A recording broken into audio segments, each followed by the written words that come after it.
It quite seriously. Your children need to know there's a devil and he hates them and he wants to ruin their life. There was even a couple of reports where children had been stabbed by other children over... During Pokemon's rise to prominence, many crackhead preachers, like the bloke before, claimed Pokemon was a pathway to the devil. But what if it is? Well, you see, Adolf Hitler is commonly regarded as the devil, and Pokemon Red, Team Rocket are an allegory for fascists like the Nazi Party. And to beat the game, you have to encounter and fight Giovanni, the leader behind this fascist group. And if you draw a moustache on him, he kinda looks like you know who. And this makes Pokemon Red a pathway to the devil. Moving on. Isn't it kinda odd how Giovanni's long-term goal is to control Kanto economically, politically, and socially through his militarized groups of uniformed grunts, whose identities are suppressed, which is a key indicator of a fascist regime. In fact, let's backtrack a bit. In Italy, the colour black is a colour which represents fascism. Team Rocket's uniform is solely black, aside from the massive red symbol being the focal point of their uniform. Now, another key trait of fascism which Team Rocket display is the idea of a better race or sex, and Team Rocket display these traits of racial superiority in a multifaceted way. You see, part of Team Rocket's day-to-day activities include kidnapping strong Pokemon to build an army of superiority, meaning they believe that not all Pokemon are equal. Some are more equal than others. Now, forgive me if our next point sounds a bit racist at first, but I've not seen a single black person in Team Rocket's ranks, which is pretty fucked up when you think about it, given how diverse the Aloha region is, which borders Kanto.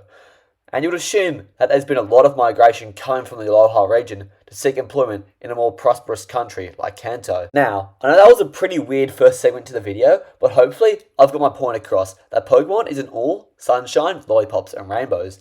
And that's pretty evident, given the fact that you enslave animals to make them fight. I mean, come on. Rule number one of the Fight Club is that there is no Fight Club, so in theory, your Fight Club shouldn't become a global phenomenon like Pokemon is. And given how Pokemon Red kickstarted the franchise, it's no secret how a game built on poor morality would have its dark secrets, like the fascist allegory, but that's only scratching the surface. There's a common fan theory that's been circulating for a very long time, where in Pokemon Red, you kill your rival, Blue's Raticate in Lavender Town, but that Raticate was just the start.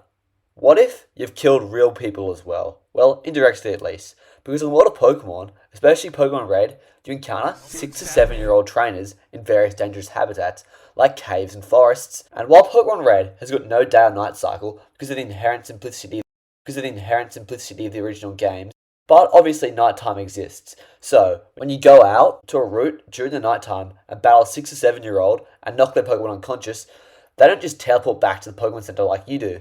They just stay standing there, defenseless, in a forest or a cave full of wild animals. And we all know from the Pokemon anime that it's not exactly out of the ordinary for a wild Pokemon to attack a human. And some of these attacks could easily result in death. But the sad thing is, the child negligence doesn't end there, because it's time to let's go gambling! Move on to my favourite topic, gambling. Now, in Pokemon Red, at just 10 years old, you can go into the games corner, a casino, and gamble away the money which you've earned.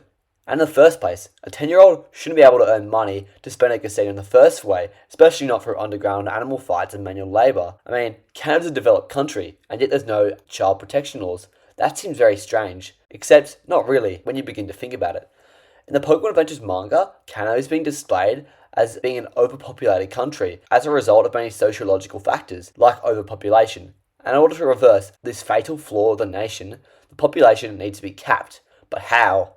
As after all, this isn't communist China, where you can just introduce the one-child policy and kill a random child. So the Kanto government has to be subtle about it. The way in which I deal with overpopulation is that Kanto has allowed for incredibly lax child protection laws in the hopes that they die young, and therefore can't keep populating the region. Wow, it's shocking, I know. But that's pretty much it. I swear the title wasn't clickbait, because I really did explore some of the dark secrets behind Pokemon Red. And the game is definitely the root of evil behind all the sins of